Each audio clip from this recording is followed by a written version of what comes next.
Bismillahirrahmanirrahim. Assalamualaikum warahmatullahi wabarakatuh. Bismillahirrahmanirrahim. Bismillah, alhamdulillah, nahmaduhu wa nusalli wa nusallim ala rasulihil karim, amma ba'da. Bismillahirrahmanirrahim. Kita akan lanjutkan bahasan mengenai tentang fardu-fardu wuduk yang dah kita bahas tempoh hari. Ada yang nak sampaikan ada berapa fardu wuduk? Irfan, ada berapa fardu wuduk? 6. Sebutkan satu persatu. Yang pertama, niat sambil basuh muka. Yang kedua, dia tak payah fikir, awak terus refleks sebab awak buat hari-hari. basuh kepala. Muka tak basuh? Muka basuh. Betul? So, basuh tangan. Kedua tangan. Lepas tu Cuba sebutkan dengan sempurna basuh kedua tangan hingga mana. pertama niat sambil basuh muka. Basuh muka. Lepas tu basuh seluruh muka. Lepas tu basuh kedua tangan. Sampai siku lah. Yes. Siku.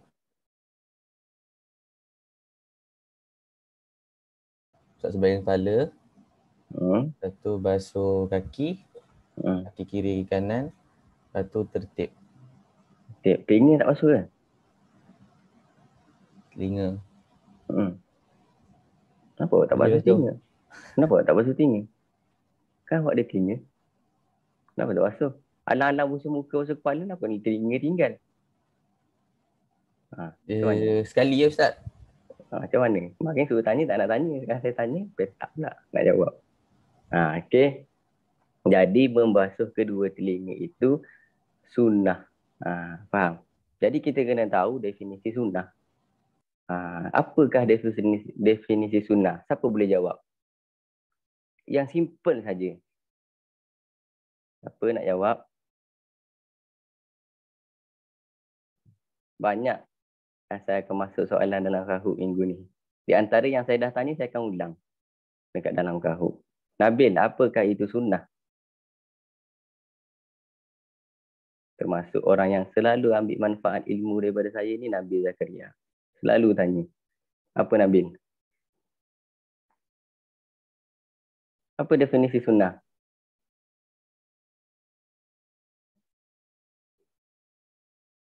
Mana suara? Buka dulu mic.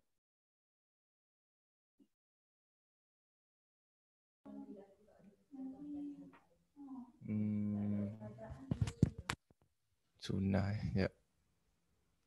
Macam mana? Tak tahu Ustaz. Tak tahu. Okey, saya bagi yang sangat-sangat simple. Okey. Awak lepas ni awak tanamkan dalam hati semua. Sunnah itu apa? Sunnah itu buat dapat pahala, tinggal rugi. Faham? Semua yang sunat, buat dapat pahala, tinggal rugi. Segala benda sunat, buat dapat pahala, tinggal rugi. Kita jangan kita kata macam ni. Buat dapat pahala, tak buat, tak dapat. Buat dapat pahala, tak buat, tak dapat pahala. Kalau macam tu, awak tak akan semangat. Kalau awak tanamkan dalam diri, sunnah ini adalah perkara yang akan mendatangkan pahala kepada saya, dan rugi kalau saya tak buat. Jadi simple, paling simple, buat dapat pahala, tak buat, rugi. Dalam perniagaan saja pun kita tahu yang mana satu profit, yang mana satu rugi. Betul. Kita tahu rugi tak nak rugi. Nak untung je. Betul lah ni. Nak untung je bisnes ni. Tapi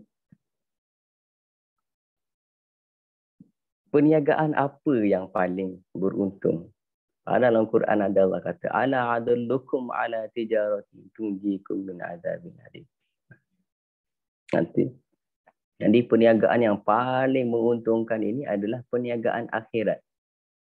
Perniagaan akhirat ni, bisnes akhirat ni lah yang paling untung, tak ada rugi. Tengok sunnah. Banyak mana kita boleh buat sunnah. Buat dapat pahala, tak buat rugi. Okey. Bagian kita dah belajar. Kita dah tahu sedikit sebanyak tentang kefarduan dalam melaksanakan ibadah yang namanya wuduk. Tetapi di dalam ibadah wuduk itu sendiri, ada perkara-perkara yang Allah nak bagi kita hadiah. Kita tak nak ke hadiah dari Allah Subhanahu Wa Taala. Di antaranya, ketika berwuduk itu ada beberapa perkara yang disunahkan untuk kita lakukan. Yang saya akan sampaikan ada 10.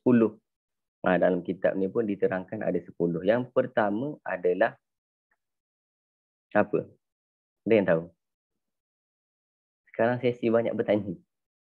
Siapa tahu? Yang pertama sekali nak wuduk, sunnah pertama sekali kita nak wuduk apa?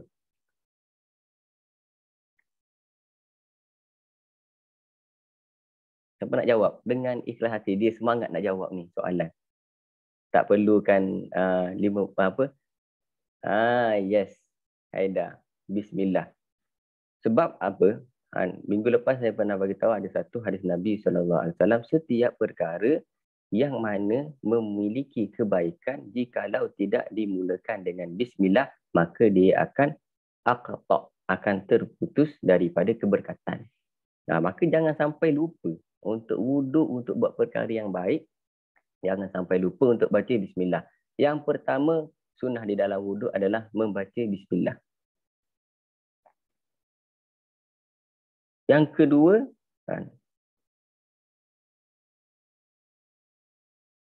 membasuh kedua tapak tangan sebelum memasukkan ke dalam bekas air. Macam kita nak ambil air dalam kolah ke.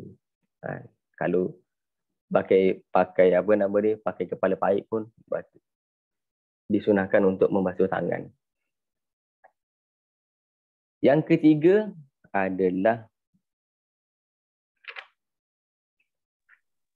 berkumur.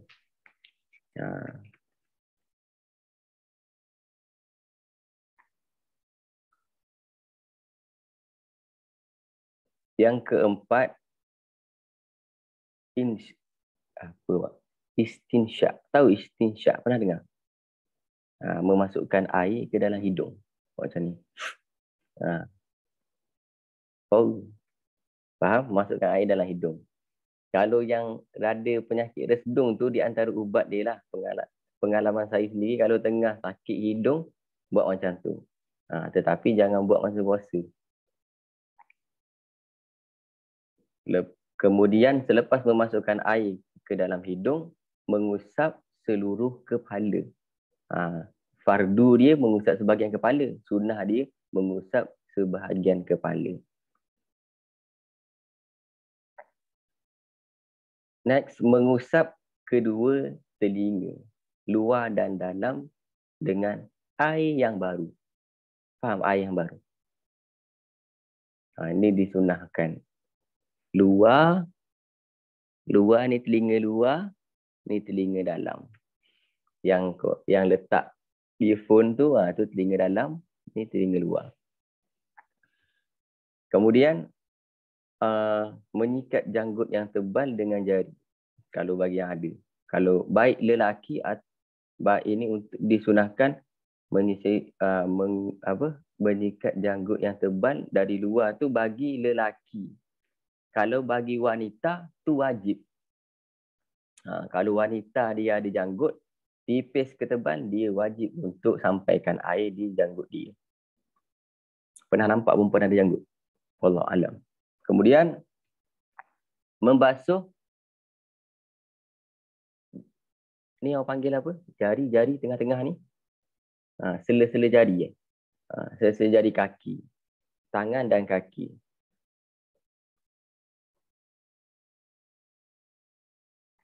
Kemudian mendahulukan bahagian kanan daripada kiri. Yang ada dua lah. Telinga tangan kanan dulu, baru tangan kiri, kaki kanan dulu, kaki kiri. Kemudian yang terakhir adalah 3 kali. Faham? 3 kali. Ini sunnah 3 kali. basuh muka 3 kali. Okey, dalam bab wuduk ini, apa hikmah yang boleh kita ambil? Ada yang boleh terangkan? Okey, tak tahu. Okey, di antara hikmah wuduk ini adalah Allah Subhanahu wa taala, innallaha jamilu yuhibbul jamal. Allah Subhanahu wa taala indah dan Allah Subhanahu wa taala inginkan cinta kepada keindahan. Jadi wuduk ini di antara salah satu alat ibadah untuk kita jadi bersih. Faham? Normalnya kehidupan manusia, normalnya manusia ni dia akan happy, dia akan bahagia dengan yang namanya bersih. So Islam sendiri sampai mengajak cara bagaimana untuk kita menjaga kebersihan tu sendiri. Di antaranya dengan berwuduk ini. InsyaAllah kalau orang dia biasa wuduk, orang dia kemas. Kalau tengok, kenapa orang gila dia tak pakai baju? Sebab dia tak wuduk. Sebab dia wuduk. Dia pakai baju kalau dia wuduk. Sebab apa? Bila dia wuduk, berarti dia ada akal. So bila dia ada akal, dia akan bersih. Bermakna kalau orang tak suka kebersihan ni, mungkin akal dia kurang sikit lah. Faham? Jadi dengan kita belajar bab tentang bersuci ini, maka kita perlu ada di dalam diri kita untuk meningkatkan tahap kebersihan di dalam diri kita dan di persekitaran kita. Buatlah sesuatu yang menjadikan Allah Subhanahu Wa Taala suka. Di antara yang Allah suka adalah bersih. Sebab itu Allah Subhanahu Wa Taala perintahkan solat. Sebelum solat, untuk menuju kepada Allah, untuk menghadap kepada Allah, kita perlu bersih. Baik pakaian, bukan sekadar bersih tapi perlu suci. Nampak? Jadi Islam ini adalah satu agama yang sangat menitik beratkan kepada yang namanya kebersihan. Maka jangan sampai kita dah belajar bab bersih-bersih ni, kita still lagi masih dalam kekotoran. Nampak sampah, buang. Buang mana? Buang dalam tong sampah. Faham? Jadi segala apa yang di dalam agama ini sudah dah ditetapkan oleh Allah Subhanahu Wa Taala. Allah Subhanahu Wa Taala dah waktukan comel roteh. Cuma kita nak ikut ke tak nak ikut. Jadi dalam wuduk ini, kenapa saya tanya? Kenapa ketika kita batal, contoh batal sebab tersentuh isteri ke, sebab keluar angin ke, ataupun keluar sesuatu daripada jalan depan, jalan belakang, untuk kita mengangkat hadas, kenapa Allah Subhanahu Wa Taala suruh kita berwuduk? Ada yang tahu?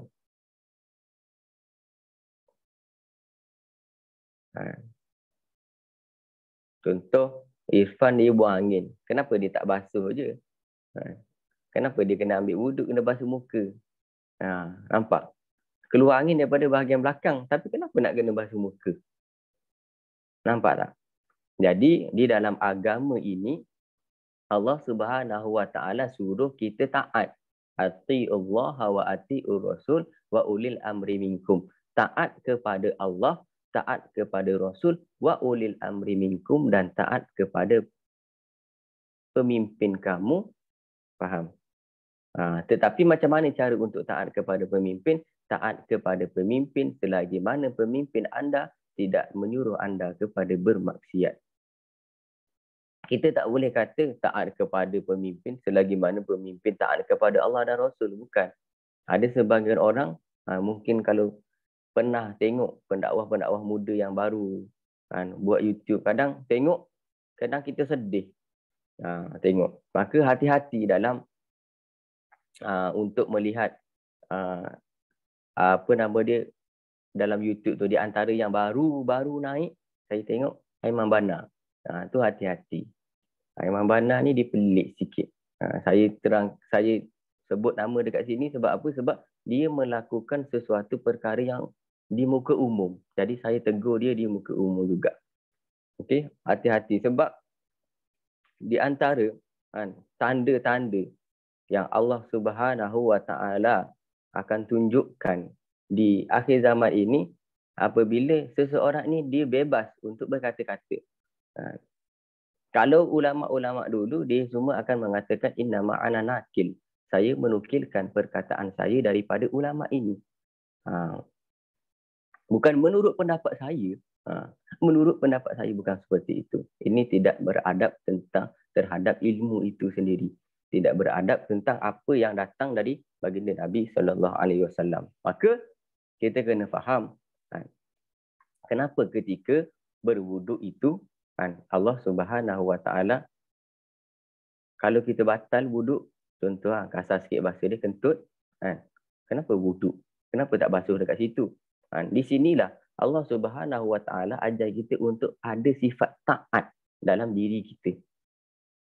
Taat kepada Allah, taat kepada Rasul, taat kepada pemimpin. Dalam pemimpin tu luas. Okey, ada kalau dekat office, bos, kalau dekat rumah, mungkin kalau isteri, suami, kalau anak, ayah. Jadi sejauh mana kita nak taat kepada pemimpin kita ni? Selagi mana pemimpin kita ni tak suruh kita melakukan maksiat. Maksudnya, ketika pemimpin kita ini menyuruh kita melakukan maksiat, maka kita tidak wajib untuk taat kepada perintah dia dan kita tidak berdosa untuk tidak taat kepada perintah dia. Tetapi, kalaulah perintah dia itu perintah yang tidak melakukan maksiat, maka kita wajib untuk taat. Tapi ingat kepada pemimpin-pemimpin kita semua, Nabi kata kullukum mas'ul, kullukum ra'in wa kullukum mas'ulun an ra'iyatihi. Setiap kamu adalah pemimpin dan kamu akan ditanya tentang kepemimpinan kamu. Faham, Boji? Walaupun awak jadi pemimpin, awak kena tahu sebatas mana awak kena beri perintah kepada orang. Dan ingat, apa yang akan Allah tanya kepada kamu, bagaimana agama orang bawahan kamu. Awak kena perhatikan pertama sekali agama orang bawahan awak. Baru awak akan selamat daripada pertanyaan-pertanyaan yang lain. Okey. Kemudian pembahasan tadi, kenapa Allah Subhanahu wa taala suruh yang tadi tu? Sebab Allah Subhanahu wa taala nak suruh kita belajar sifat taat. Allah Subhanahu wa taala bukan menyuruh kita mencari hikmah, tetapi Allah Subhanahu wa taala suruh kita taat. Dalam pembahasan membasuh kaki. Membasuh kaki rukun yang nombor berapa? Rukun yang nombor 5, betul. Di dalam membasuh kaki, dalam keadaan normal, dalam keadaan air tak terlalu sejuk ataupun kaki tidak dibungkus oleh sesuatu ataupun mungkin dia luka kan, maka dia kena buat apa? Dia kena basuh semua kaki, betul. Okey, tetapi ketika seseorang itu dia menggunakan muzah. Muzah ni adalah macam stokin. Dia bukan stokin. Dia macam kasut kulit itu. Kalau yang pernah pergi ke luar negara yang tempat sejuk, dia akan pakai itu. Cara ambil wuduk menggunakan muzah ini, basuh dekat atas ke basuh dekat bawah? Yang pernah pakai? Siapa pernah pakai muzah? Khuf, bahasa Arab dia. Ada yang pernah pakai? Atas, Ustaz. Bahagian atas, betul. Okey. Yang awak pijak bumi itu, bahagian mana? Bahagian bawah, betul. Tetapi kenapa Allah suruh basuh yang atas? Di sinilah Allah Subhanahu Wa Taala nak tunjukkan kepada kita, di dalam mengamalkan agama ini perlu ada sifat ketaatan yang tinggi. Kita tidak perlu mencari hikmah. Apa hikmah dia? Sampai kiamat awak tak jumpa. Faham? Jadi dalam bab taharah ini banyak sekali Allah Subhanahu Wa Taala nak tunjukkan kepada kita, di antaranya kita perlu ada sifat ketaatan di dalam diri. Itu penting, taat. Kalau kita ada rasa kurang taat, maka akan datang rasa kurang hormat. Bila ada datang kurang hormat, maka akan berkuranglah sifat hablum minan nas itu. Bila kurang hablum minan nas, maka akan kurang hablum minallah. Bila kurang hablum minallah, maka syaitan akan datang kepada kita untuk memesongkan kita. Faham? Maka berhati-hati dalam menata hati. Jangan bermain-main dengan hati. Nanti sakit hati. Faham? Jadi, panjang. Pembahasan wuduk ni memang panjang. Dia pertama sekali. Sebab dia pertama sekali, mungkin hari ini bersitu saja yang saya akan bahas. Dalam wuduk ini kita perlu tahu bahawasanya kita perlu ada sifat taat. Faham? Ini paling penting. Sebab hikmah dia banyak. Kita tengok ujian yang Allah berikan di tahun 2020 bulan Mac. Apa benda? COVID-19. Betul. Kita tengok dalam bab wuduk, apa yang tak ada untuk kita buang benda tu. Kita tengok SOP. Basuh tangan. Betul? Dalam buat wuduk, kesunahan wuduk ada basuh tangan. Kumur-kumur, masukkan air dalam hidung ada. Tetapi adakah kita buat? Jadi lepas ni kita usahakan, kalau tak boleh niat nak amal sunnah, niat nak hilang COVID pun tak apalah. Tapi rugilah buat benda ni tapi kita tak niat dapat sunnah. Ni tak niat kesunahan, maka kita tak dapatlah sunnah. Sebab innamal a'malu binniat. Sesungguhnya amal-amalan itu dilihat daripada niat. Sejauh mana, sebanyak mana kita niat, sebanyak itu kita dapat pahala. Sebab itu, orang yang berilmu ini lebih ditakuti oleh syaitan berbanding dengan 1000 ahli ibadah. Sebab seorang yang berilmu, dia tahu masa ini adalah masa untuk saya buat apa. Dalam masa saya buat apa benda lagi yang saya boleh dapatkan redha Allah. Faham? Jadi dalam satu amal, beribu niat dia boleh datangkan. Contoh di antaranya saya bagi. Ketika kita duduk di dalam majlis ini, apa yang dapat kita perolehi? Siapa tahu? Di antaranya yang dapat kita perolehi adalah secara zahir kita dapat mengetahui apa yang dulu kita tidak tahu. Betul? Yang mana dulu kita tak tahu. Sunnah wuduk jadi kita tahu. Yang kedua, kita dapat menggunakan masa kita untuk mencari ilmu. Itu adalah satu pahala juga. Tetapi orang yang dia ni lebih tahap ilmu dia tu, dia tahu. Contoh, pada masa ini, detik ini, kita duduk dalam majlis ini, kita melakukan sesuatu perkara yang Allah redha. Maksudnya kita tak melakukan maksiat. Maka dalam masa ini sendiri, di kita tengah buat ini, ada perkara yang kita tidak buat. Betul? Apa kita tidak buat? Kita tak duduk melepak, kita tak duduk membawang. Betul? Jadi orang yang pandai, dia duduk dalam majlis ni, ya Allah, aku duduk di dalam majlis ni, niat aku adalah nak cari ilmu, nak tahu apa yang aku tak tahu, nak niatkan sunnah, amal sunnah, dan aku nak tinggalkan perkara yang engkau tidak redha. Yang mana masa ini boleh aku gunakan untuk membawang, tetapi aku tidak gunakan untuk membawang, aku tinggalkan kemaksiatan itu untuk mencari redha-Mu. Faham? Itu di antara banyak perkara yang dapat seseorang yang dia lebih ilmunya, lebih takwa dia, satu perkara saja dia buat, dia duduk dengar je, tetapi banyak pahala sampai penat malaikat nak tulis pahala dia. Itu di antaranya penting kita menata niat. Datang kerja, tetapi niat dia macam-macam. Nak tolong ayah, nak tolong orang beli rumah. Bila orang beli rumah, dia dapat beribadah kat rumah tu. Macam-macam. Jadi, penting tak orang berilmu? Penting ke tak? Maka, kalau kita kata penting, maka sungguh-sungguhlah dalam mencari ilmu. Semoga Allah Subhanahu Wa Taala kumpulkan kita semua bersama orang-orang ahli ilmu. Amin ya rabbal alamin. Mungkin ini saja, kita akan sambung. Pembahasan sunnah wuduk sangat panjang. Ada yang nak tanya berkenaan wuduk? Ada Dah buat hari-hari daripada kecil faham Mungkin ini saja daripada saya. Kurang lebihnya saya minta maaf. Mungkin ada yang salah datang daripada kekurangan diri saya, yang baiknya datang daripada Allah Subhanahu Wa Taala. Saya minta ampun kepada Allah Subhanahu Wa Taala dan minta maaf kepada anda semua.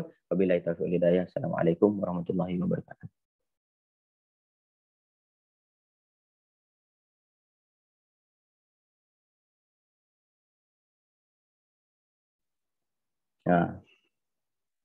Rafi, tolong doa.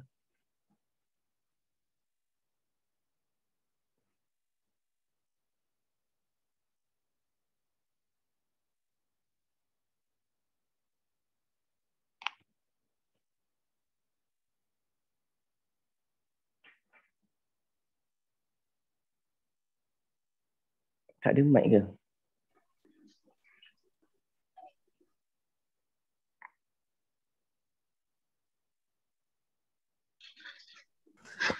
Apa?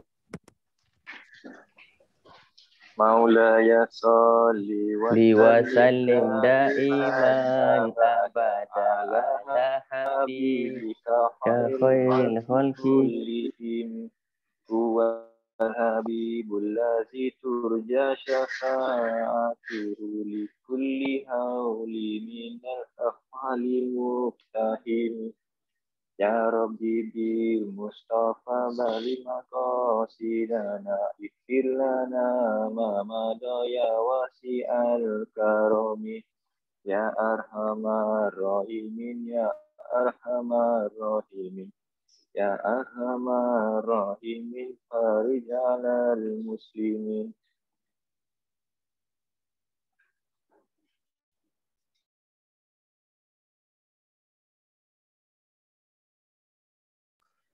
Bismillahirrahmanirrahim. Ya Rabbana a'tarafna bi annana aqtarafna wa ananna asrafna ala ladha asrafna fatub alayna taubatan taghsil kulli haubatan wastur lana aurati wa aminir rawati ya Rabbana atarafna bi annana aqtarafna wa ananna asrafna ala ladha asrafna waghfir li walidina Rabbi wa mauludina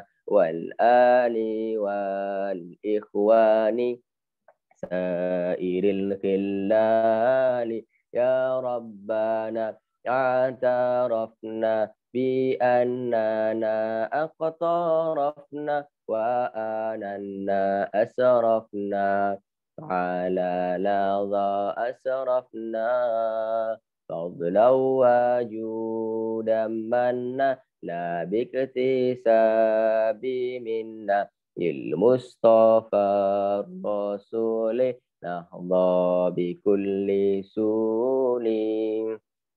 Wabillahi taufiq wal hidayah. Assalamualaikum warahmatullahi wabarakatuh. Esok doa Irfan dengan Rafi. Irfan yang awal, Rafi yang second. Okay? Get ready.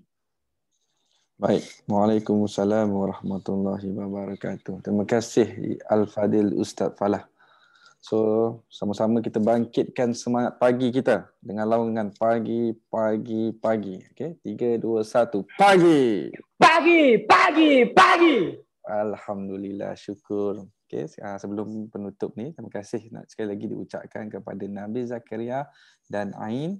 Tadi tolong bantu untuk membersihkan sampah yang dirosakkan oleh anjing. So peringatan manja namanya. Peringatan manja kepada semua orang, minta tolong pastikan sampah itu berada di dalam tong sampah yang disediakan ataupun berada di atas tong sampah pun tak apa, sebab kawasan kita ni ada anjing liar berkeliaran.